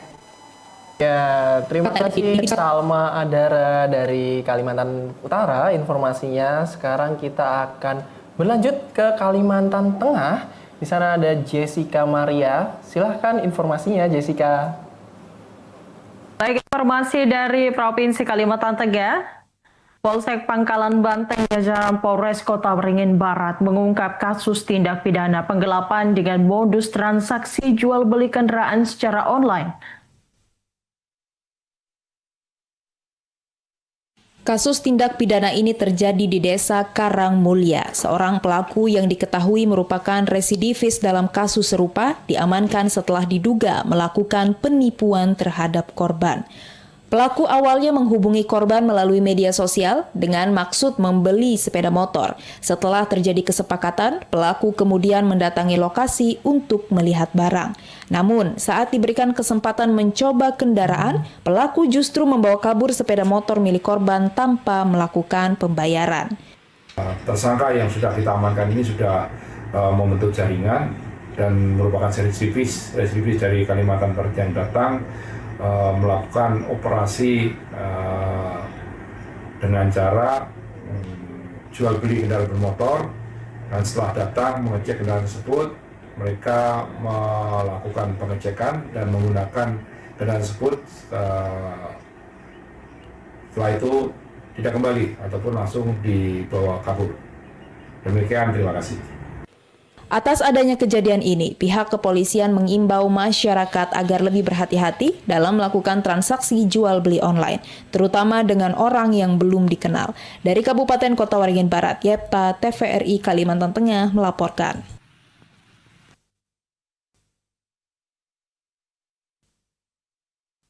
Dan informasi selanjutnya pemirsa, suasana antrean kendaraan di sejumlah stasiun pengisian bahan bakar umum SPBU di Kota Palangkaraya terpantau masih dalam kondisi normal. Seperti yang terlihat di SPBU Jalan Raja Wali Kilometer 6, Kelurahan Bukit Tunggal, Kecamatan Cekan Raya. Antrian kendaraan roda 2 maupun roda 4 tidak mengalami lonjakan signifikan dan tetap terkendali seperti hari-hari biasa. Pengelola SPBU setempat menyampaikan bahwa hingga saat ini tidak terjadi kenaikan harga bahan bakar minyak atau BBM. Selain itu, pasokan BBM juga dipastikan masih dalam kondisi aman dan mencukupi untuk memenuhi kebutuhan masyarakat. Pihak SPBU terus melakukan koordinasi dengan pihak terkait guna memastikan distribusi berjalan lancar tanpa hambatan. Kondisi ini turut memberikan rasa tenang bagi masyarakat yang melakukan pengisian BBM.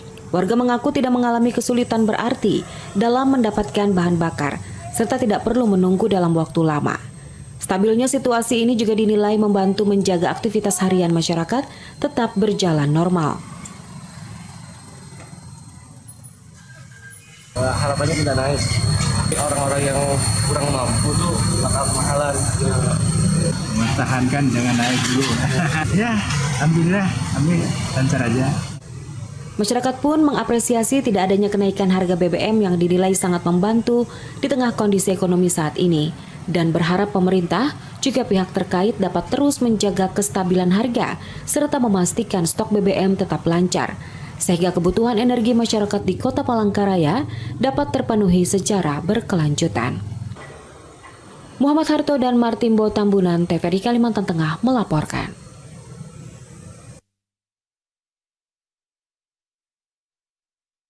Ya pemirsa, demikianlah dapat kami sampaikan dari Kalimantan Tengah. Kembali ke studio Kalimantan Selatan, Cisa dan Bella. Baik, pemirsa, Jessica Maria melaporkan langsung dari Kalimantan Tengah. Sekarang kita beralih ke Kalimantan Barat. Sudah ada rekan kita Indah Alinda. Indah, silakan dengan informasi Anda. Baik, terima kasih Mela dan Cesa. Pemirsa, di Katedral Santo Yosef Pontianak, tradisi berbagi telur Paskah menjadi cara sederhana dalam merayakan kebangkitan dengan penuh sukacita. Dan setiap telur yang dibagikan ini bermakna kehidupan dan juga harapan baru. Berikut informasi selengkapnya untuk Anda. Perayaan Paskah tidak bisa dipisahkan dengan tradisi telur Paskah. Secara simbolis dalam tradisi Kristiani, telur Paskah dimaknai sebagai lambang kehidupan baru. Telur juga mewakili kebangkitan Yesus melawan maut. Dalam semangat kebersamaan penuh sukacita kebangkitan, Gereja Katedral Pontianak membagikan 35.000 butir telur kepada seluruh umat. 35.000 telur tersebut akan dibagikan menjadi 17.500 paket. Sebelum dibagikan kepada umat, telur-telur tersebut terlebih dahulu diberkati oleh pastor setelah prosesi berkat penutup. Setelah misa, seluruh umat yang keluar melalui pintu samping ataupun basement mendapat masing-masing satu plastik berisi 2 butir telur. Umat meninggalkan gereja dengan penuh gembira sambil menenteng telur Paskah yang juga membawa sukacita. Dalam perayaan misa kedua Hari Raya Paskah ini turut hadir Wakil Gubernur Kalimantan Barat Krisantus Kurniawan. Dalam sambutannya, Krisantus menyampaikan rasa terima kasih kepada umat Katolik di seluruh Kalimantan Barat yang telah menunjukkan sikap bernegara dengan penuh cinta kasih sesuai hukum yang diajarkan oleh Yesus. Saya percaya umat Katolik di seluruh provinsi Kalimantan Barat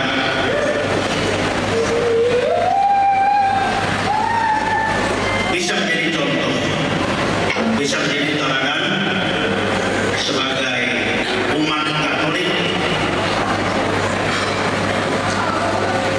dalam berbangsa dan bernegara.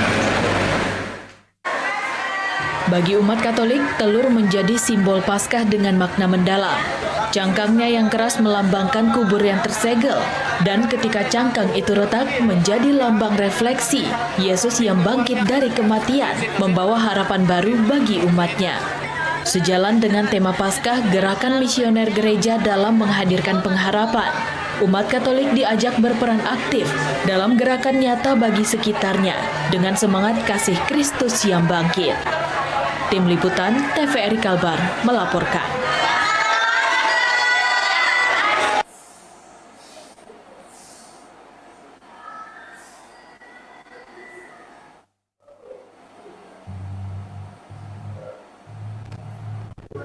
Ya, informasi selanjutnya ini mengenai semarak menyambut Piala Dunia 2026 turut dirasakan masyarakat Kota Pontianak dan melalui kegiatan bola gembira di Pontianak. Berikut informasi selengkapnya untuk Anda.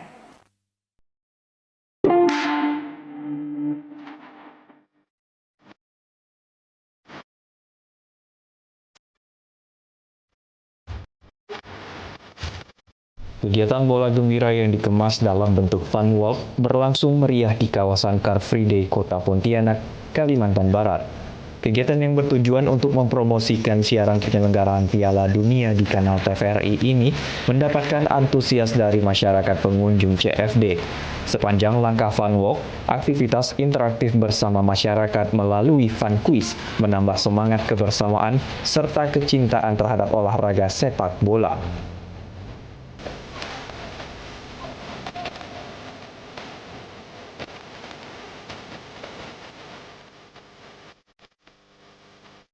Negara yang menjadi juara Piala Dunia terbanyak sampai saat ini.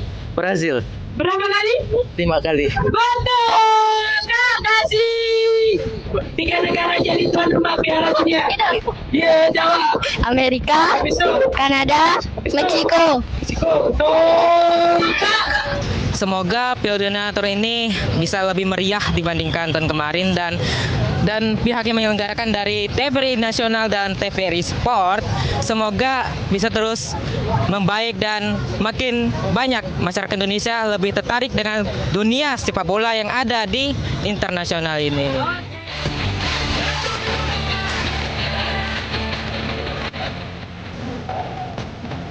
Melalui kegiatan bola gembira ini diharapkan semangat sportivitas dan kebersamaan dapat terus tumbuh di tengah masyarakat seiring dengan menyambut Piala Dunia 2026. Dari Kota Pontianak, Tim Liputan TVRI Kalbar melaporkan.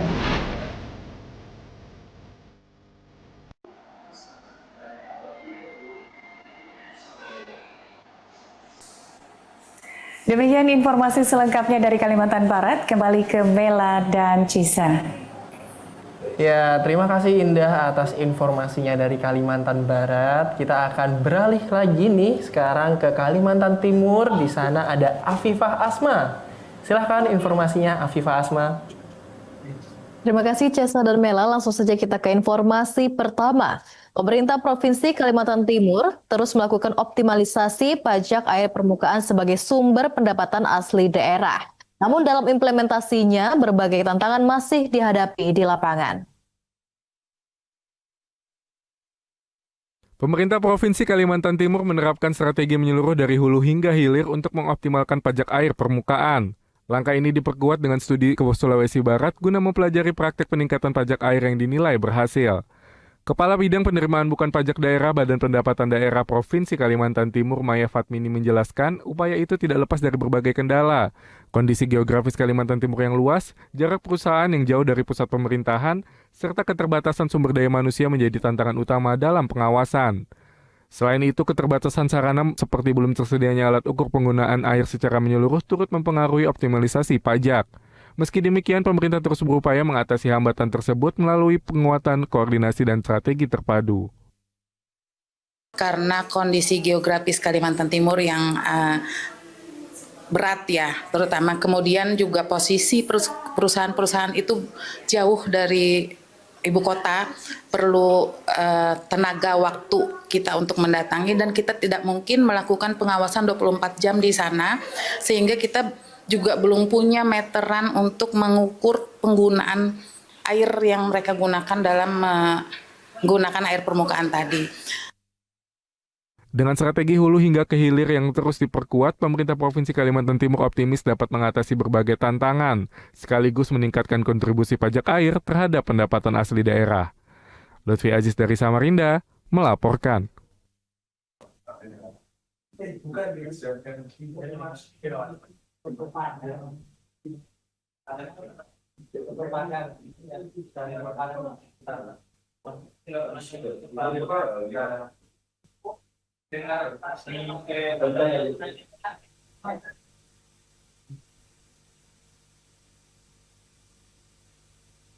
Beralih ke informasi lain, Kementerian Haji dan Umroh Kalimantan Timur terus meningkatkan kesiapan keberangkatan calon jemaah haji 2026. Salah satunya melalui langkah preventif kesehatan berupa pemberian vaksin meningitis, vaksin polio, serta vaksin COVID-19.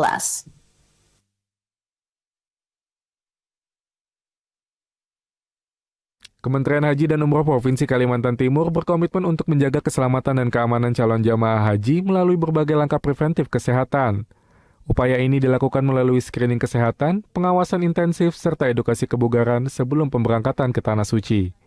Kemenhaj Kaltim terus berkoordinasi dengan seluruh kabupaten kota di Kaltim dalam pendistribusian dan pemberian vaksinasi meningitis dan polio kepada calon jemaah haji untuk memastikan seluruh jemaah memenuhi persyaratan kesehatan sebelum keberangkatan. Pelaksana tugas Kepala Kantor Wilayah Kementerian Haji dan Umroh Kaltim Mokhlis Hasan menjelaskan terdapat penambahan vaksin bagi calon jemaah haji, yakni vaksin COVID-19 bagi mereka yang belum menerima vaksinasi pada masa pandemi lalu. Vaksin alhamdulillah sudah lancar, vaksin polio, meningitis, juga bahkan ada vaksin terakhir itu vaksin COVID ya. Itu bagi yang belum jemaah yang belum vaksin pada tahun ada musibah COVID itu kan.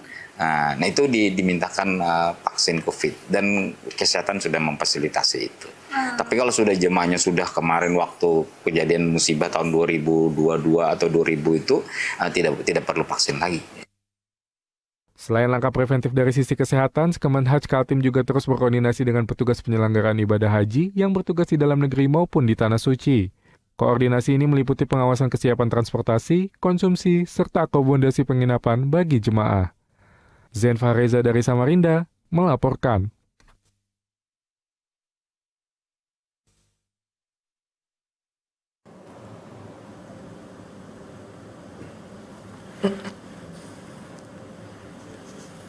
Demikian informasi dari Kalimantan Timur, kini kembali ke Kalimantan Selatan, Cesa dan Mela. Iya, terima kasih Afifah Asma dari Kalimantan Timur atas informasinya. Dan kita juga berterima kasih ya Mela dengan teman-teman yang lain. Dan sampai bertemu lagi teman-teman, tetap semangat dan jaga kesehatannya. Baik, pemirsa, kita akan kembali lagi usai jeda dalam segmen selanjutnya. Tetap bersama kami dalam Ini Borneo.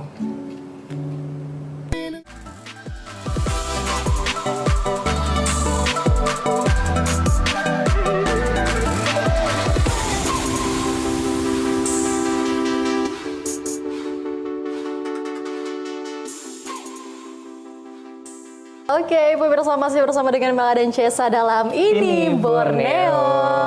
Yap, kita udah ada di segmen terakhir ya. Kalau tadi kita udah ngobrol bersama dengan narasumber yang pastinya sangat inspiratif dalam segmen pertama. Lalu di segmen kedua, pemirsa Lintas Borneo, kita juga sudah menggali informasi-informasi terupdate dari masing-masing wilayah yang ada di Kalimantan. Dan sekarang kita akan masuk ke dalam segmen ketiga ya, saya, di mana kita akan membahas terkait tentang kekhasan atau hal-hal yang menarik dari tiap wilayah yang ada di Kalimantan. Langsung aja selengkapnya dalam segmen Khas Borneo.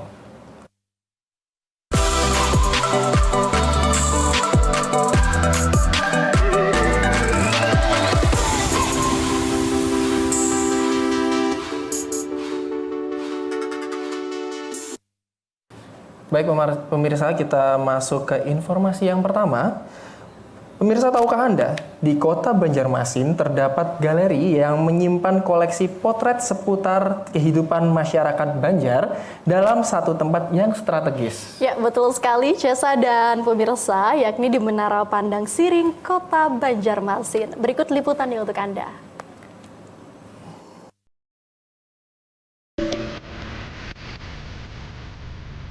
Menara Pandang yang terletak di Siring Kota Banjarmasin menawarkan pemandangan kota dan Sungai Martapura yang menakjubkan. Menara Pandang bukan hanya sekedar bangunan yang menjadi ikon wisata Seribu Sungai, namun menara ini juga menyimpan koleksi potret kehidupan Banjarmasin dalam sebuah galeri bernama Galeri Bungas. Galeri Bungas dibuka pertama kali pada tahun 2020. Saat pandemi melanda, berdampak pada jumlah kunjungan, kemudian jumlah pengunjung kembali berangsur normal memadati galeri di tahun 2023. Koleksi potret yang dipamerkan di Galeri Bungas pun beraneka ragam, mulai dari foto berbagai kuliner khas Banjar seperti mandai, kalangkala, iwak wadi, hingga wadai bingka dan kue lam yang manis dan legit. Di sudut lain Galeri Bungas juga terdapat berbagai macam potret kebudayaan dan kehidupan masyarakat Banjar. Antara lain pertunjukan tari topeng dan tari kuda lumping, wayang Banjar, hingga seni musik kuriding. Tidak lupa koleksi foto di sejumlah titik di penjuru kota Banjarmasin yang erat akan kehidupan masyarakat pesisir sungai. Seluruh foto yang dipamerkan di Galeri Bungas merupakan karya fotografer asal kota Banjarmasin. Koleksinya pun tidak itu-itu saja, melainkan dapat berganti pada momen tertentu dengan ciri khas kota Banjarmasin. Kadang-kadang satu tahun sekali kayaknya diganti, tapi beberapa aja. Kalau memang itu masih bagus fotonya atau masih memang ada mempunyai ciri khasnya asli Banjarmasin, dipertahankan fotonya, tapi bisa juga nanti diganti. Iya, ada momennya yang diganti. Iya. Berarti kedepannya apakah akan ada pergantian koleksi lagi dari yang sekarang? Iya, itu pasti. Ya, apalagi kadang ada fotografer yang menunjukkan foto-foto baru ya, koleksi baru biasanya dicek satu-satu, jadi kayak cocok untuk ditampilkan di sini, bisa ditaruh di sini. Jadi di satu tempat ini ada ditampilkan kayak spot-spot Banjarmasin, ciri khas Banjarmasin kayak gitu dalam satu tempat ini. Terus masakan Banjar juga ada dua, berbagai macam masakan Banjar sih. Galeri Bungas dapat dikunjungi oleh semua orang secara gratis. Galeri ini dapat diakses di lantai 2 Menara Pandang setiap hari Senin sampai Minggu dari pukul 8 pagi hingga pukul 4.30 sore. Syifa Aziza, Halilur Rahman, TVRI Kalimantan Selatan.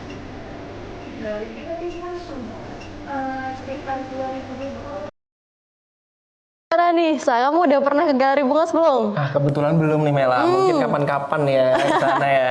Betul, harus cepet dong ya. Dan ini jadi salah satu bisa dibilang destinasi wisata yang sangat menarik ya. Karena kamu bisa lihat Banjarmasin dalam bentuk potret. Bukan cuma kebudayaan, tapi juga makanan-makanannya ya. Dan pemirsa juga udah lihat di tayangan tadi ya saya. Kalau kamu mungkin ngiler sama salah satu makanan khas Kalimantan Selatan, tapi nggak berkesempatan buat makan, bisa deh lihat fotonya aja dulu. Ya. Makanya nanti lah. Betul, nyarinya belakangan ya. Yang penting penasaran kan ya gimana bentuknya. Bentuknya kayak gimana gitu ya. Biar besok kalau misalnya makan, nggak kaget gitu ya. Betul. Jadinya udah tahu kan ya gimana bentuknya gitu. Dan bukan cuma kuliner pemirsa, tapi ada banyak juga kebudayaan khas Kalimantan Selatan ya, yang bisa kita lihat dalam bentuk potret gitu dari tahun ke tahun. Wah, pokoknya ini bukan cuma destinasi wisata yang bisa dibilang buat have fun, tapi juga bisa jadi sarana edukasi nih. Buat keluarga yang ngebawa anak-anak kecil gitu, anak-anak mungkin sekolah. kalau pariwisata itu ya, ke sana biar tahu tuh apa aja makanan-makanan yang ada di sini gitu ya, Mela. Betul sekali. Oke, pemirsa, kita beralih ke informasi selanjutnya, khas Borneo dari Kalimantan Timur. Hobi membuat diorama pemandangan dengan skala kecil kini semakin diminati oleh masyarakat, termasuk di kota Samarinda. Benar banget, miniatur yang menampilkan detail bangunan, pepohonan, hingga kendaraan ini tidak hanya menjadi sarana kreativitas, tetapi juga membuka peluang ekonomi yang menjanjikan. Berikut informasinya.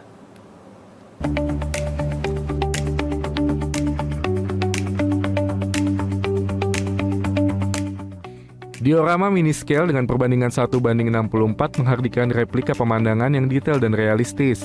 Para penggemar atau diomaker memadukan berbagai elemen seperti bangunan, figur manusia, kendaraan, serta landscape alam untuk menciptakan karya yang menyerupai kondisi nyata dalam ukuran kecil.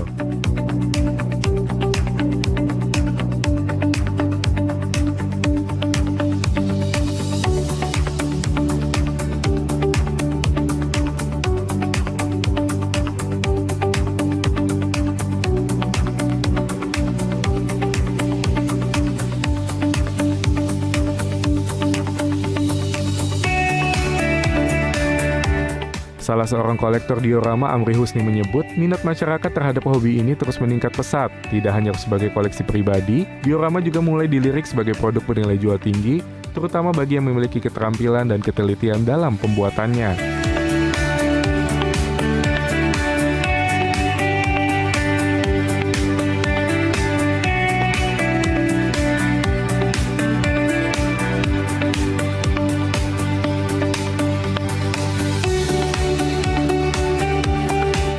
Perkembangan teknologi turut mendukung kemudahan dalam membuat diorama. Berbagai referensi desain hingga bahan pelengkap kini dapat diakses dengan mudah, sehingga memudahkan para pemula maupun profesional dapat terus berkarya dan berinovasi.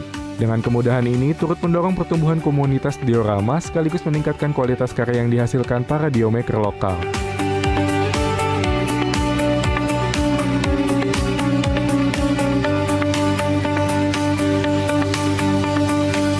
Diorama itu adalah bentuk mini dari asli ke dunia asli.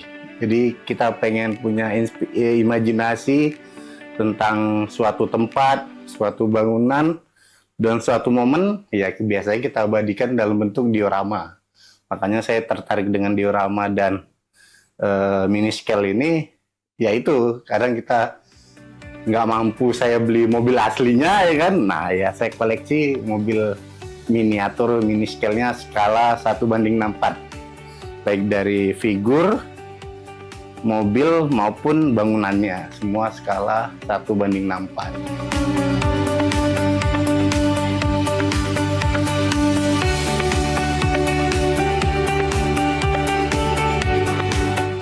Amri Husni atau yang akrab dipanggil Ucup ini melihat perkembangan diorama mini scale di kota Samarinda cukup pesat. Bahkan saat ini banyak diomaker lokal karyanya sudah dikenal luas hingga ke luar negeri.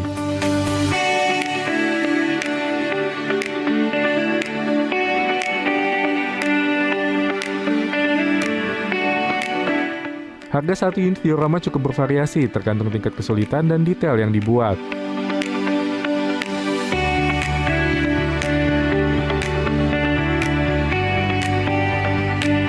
Mayoritas sepengalaman saya mengkoleksi ini, minat masyarakat dan orang-orang tuh banyak antusias sih.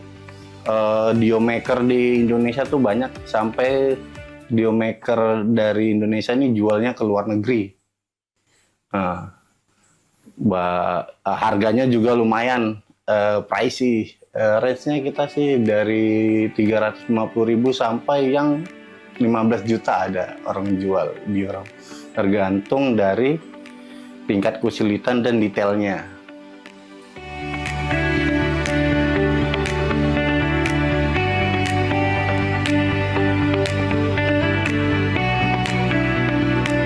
Dengan kreativitas dan ketelitian, hobi membuat diorama tidak lagi sekedar kegiatan mengisi waktu luang.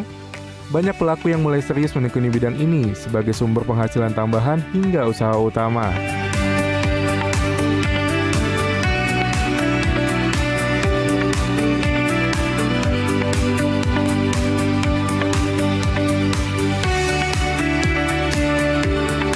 Melihat tren yang terus berkembang, diorama mini scale berpotensi menjadi salah satu produk kreatif unggulan daerah yang mampu bersaing di pasar global sekaligus mengangkat karya lokal ke tingkat yang lebih tinggi.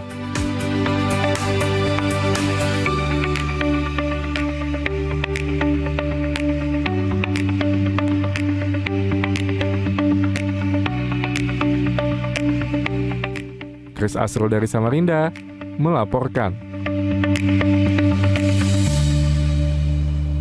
Wah, menarik banget ya Mela, diorama dari kota Samarinda. Betul, dan kalau kata Cesa nih tadi ya pemirsa, ini biasanya hobi cowok Mel gitu. Iya, kayaknya lebih cowok kayak gini nih biasanya. Dan memang koleksi terbukti mainan, ya, gitu. koleksi mainan. Tapi ini benar-benar menarik juga ya Cesa. Kita bisa lihat, bisa dibilang apa ya, building, town juga dari Samarinda sendiri dalam bentuk yang sangat kecil, miniatur gitu. Jadi kalau misalnya kita nanti ke sana tuh nggak perlu tuh yang namanya muter-muterin kota Samarinda mungkin. Muterin miniaturnya aja ya. Muterin miniaturnya aja udah kayak ternyata di sini ada ini, ternyata di sini ada ini. Jadi efektifkan waktu kalau misalnya berlibur ke sana. Tapi kayaknya lebih enak keliling beneran juga nggak sih? Iya sih. Itu mungkin tahap 1 ya. Iya, tahap 1 boleh. Biar tahu dulu lah paling nggak gitu kan, nggak kaget. Bener.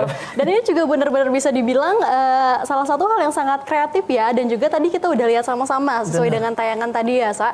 Kalau ini juga bisa dibilang bernilai ekonomis dan peminatnya pun sampai dengan sekarang dari waktu ke waktu itu bisa dibilang semakin meningkat. Bukan cuma hanya peminat untuk melihat, tapi juga peminat untuk membangun miniatur itu sendiri ya saya. Ya mungkin juga untuk penyaluran hobi karena cowok tadi. Betul. Koleksi mainan-mainan gitu. Betul banget ya. Tadi kita banyak juga lihat miniatur mobil-mobil kecil, baik itu truk, mobil keren, bahkan juga ada bis ya tadi ya. Kamu sendiri suka nggak, tertarik nggak pengen bikin kalau miniatur? dulu tuh emang suka sih ngoleksi mobil-mobil gitu kan. Pasti kan kita berandai-andai tuh besok bisa punya mobil kayak gini kalau gede gitu. Jadi kan. versi kecilnya dulu deh. Oke. Kita beranjak ke berita dari Kalimantan Tengah, pemirsa. Di tengah dinamika pendidikan pondok pesantren yang harus terus berkembang, kemandirian ekonomi menjadi salah satu kunci keberlanjutan lembaga pendidikan dalam membangun kemandirian secara finansial. Berikut berita selengkapnya.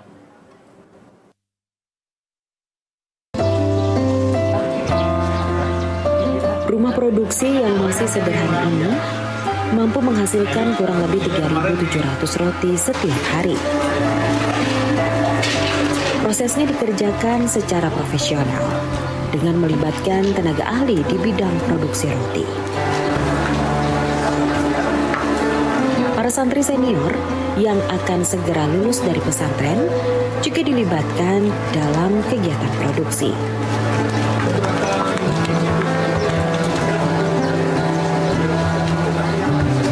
Selain membantu operasional usaha, mereka mendapatkan bekal keterampilan kerja yang bermanfaat saat kembali ke masyarakat nanti.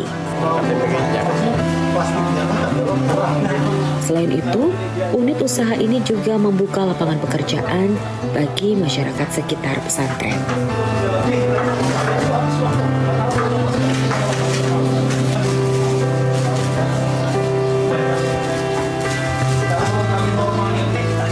Beberapa di antaranya adalah orang tua wali santri yang tinggal tidak jauh dari lingkungan pondok, sehingga usaha ini diharapkan mampu memberikan efek domino bagi perekonomian masyarakat sekitar, serta membawa kemaslahatan bagi lingkungan pesantren.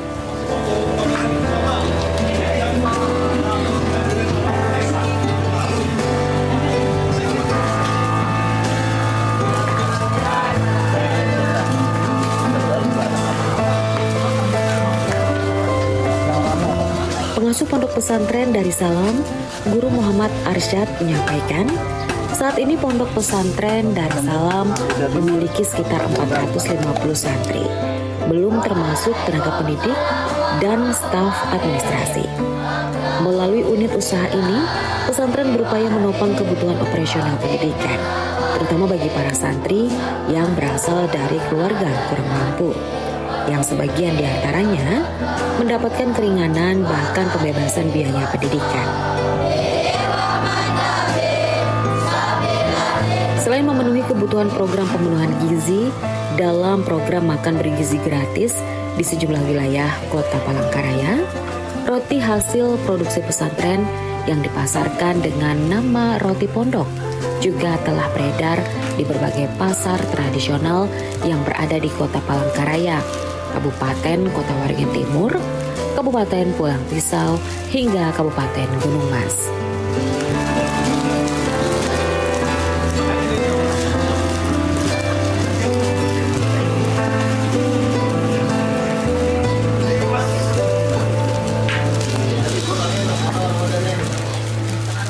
Ini lebih domainnya karena ini bisnis ya tadi untuk sebesar-besarnya untuk mencari penghasilan tambahan lah. Ya tadi untuk kemandirian pondok tadi, karena estimasi penerimaan kita itu melebihi kapasitas yang kita miliki setiap tahun. Sementara pembiayaan dan bangunan tuh pastilah itu kekurangan. Jadi dengan adanya ini termasuk dari backup dari Bank BI kemarin yang memberikan sarana produksi tadi dan mobil bergerak tadi, alhamdulillah ini sudah luar biasa. Tetapi istilah kami tadi kekurangan alat tadi untuk mempermudah pengemasan tadi. Nah mudah-mudahan ke depannya nanti dari korporasi, dari dana CR, dari korporasi BUMN yang lain bisa membantu kami untuk mempermudah tadi. Karena pembiayaan kami ini untuk santri 450 dan gurunya itu di 45 orang. Kemudian pekerja yang di lingkungan pondok ini sudah estimasi pembiayaan di atas 400 sudah per bulannya.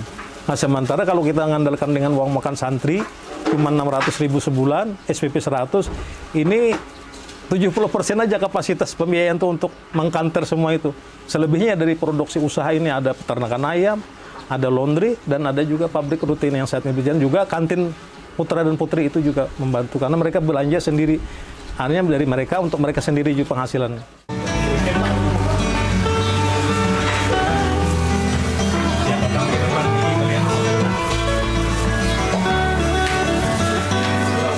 Pengasuh pondok pesantren Darussalam Guru Muhammad Arsyad berharap unit usaha ini lebih berkembang dan ada pihak yang ikut berpartisipasi dalam ikut membangun menjadi rumah produksi yang lebih modern agar semangat kemandirian, pemberdayaan santri dan masyarakat sekitar menjadi simbol kemandirian ekonomi pesantren yang lebih baik lagi.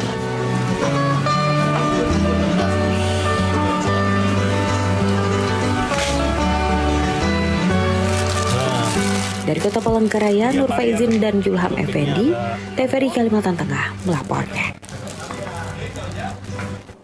Wih, keren banget nggak sih Mela? Betul.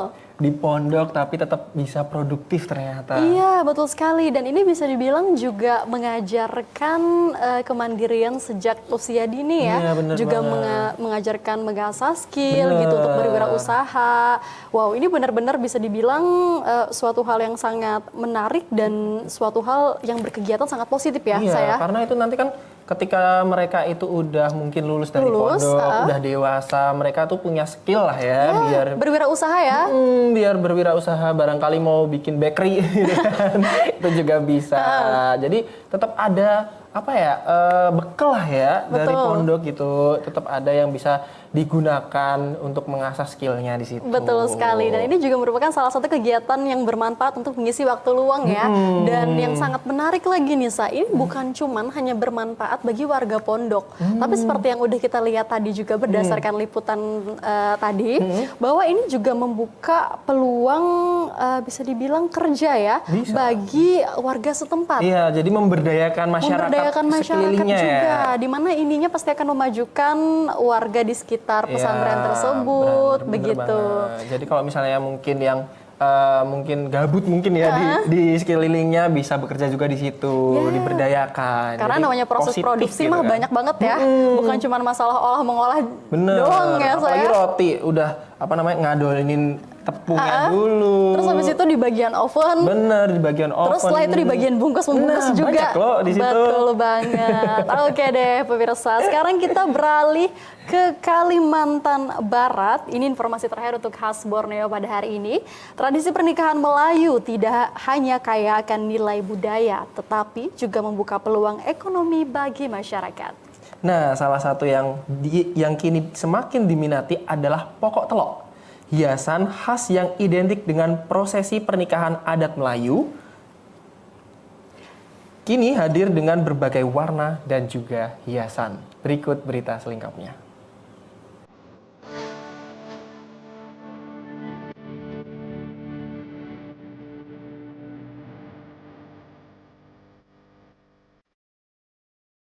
Seiring perkembangan zaman, pokok telok tidak lagi sekadar pelengkap adat, melainkan telah menjadi produk unggulan bagi pelaku usaha mikro kecil dan menengah.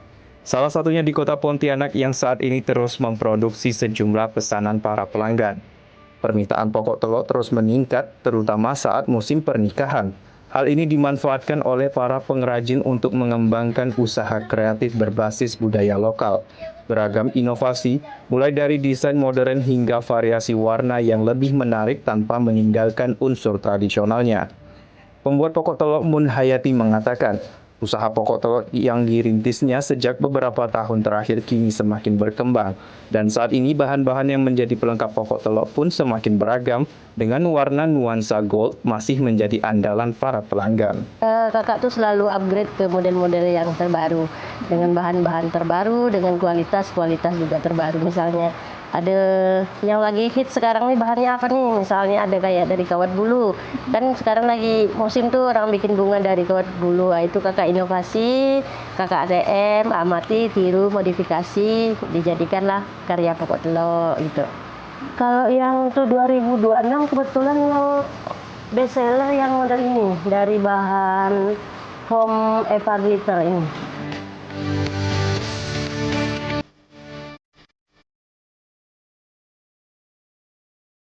Muhayati menambahkan selain prosesi pernikahan, pokok telok juga ramai dipesan untuk momen kehitanan, khatamul Quran, bahkan HUT Kota Pontianak.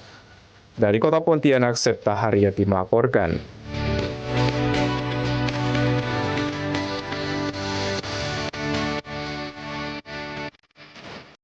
Oke, itu tadi berita terakhir ya di khas Borneo. Betul sekali, dan sama seperti dengan khas Borneo di wilayah lainnya saya, kita hari ini mendapatkan informasi menarik yang bermacam-macam. Tadi dari Kalimantan Selatan ada galeri bunga, gitu ada potret-potret juga. Lalu kita juga ketemu sama berita terkait miniatur.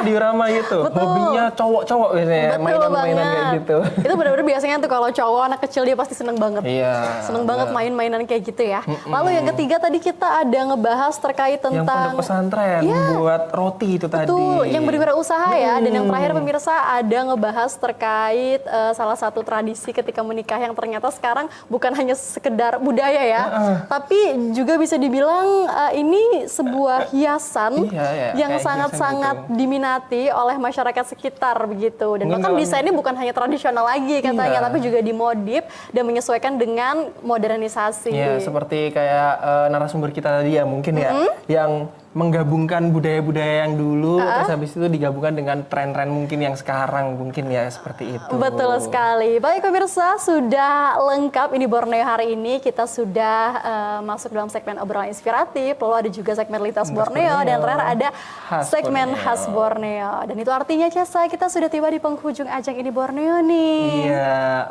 tapi kita bakalan mungkin bertemu lagi di minggu depan ya. Betul, jangan lupa terus saksikan ini Borneo setiap hari dari pukul 10 waktu Indonesia bagian tengah sampai dengan pukul 12 waktu Indonesia bagian tengah. Saatnya Mela pamit. Dan Cesa juga pamit. Sampai jumpa, bye-bye.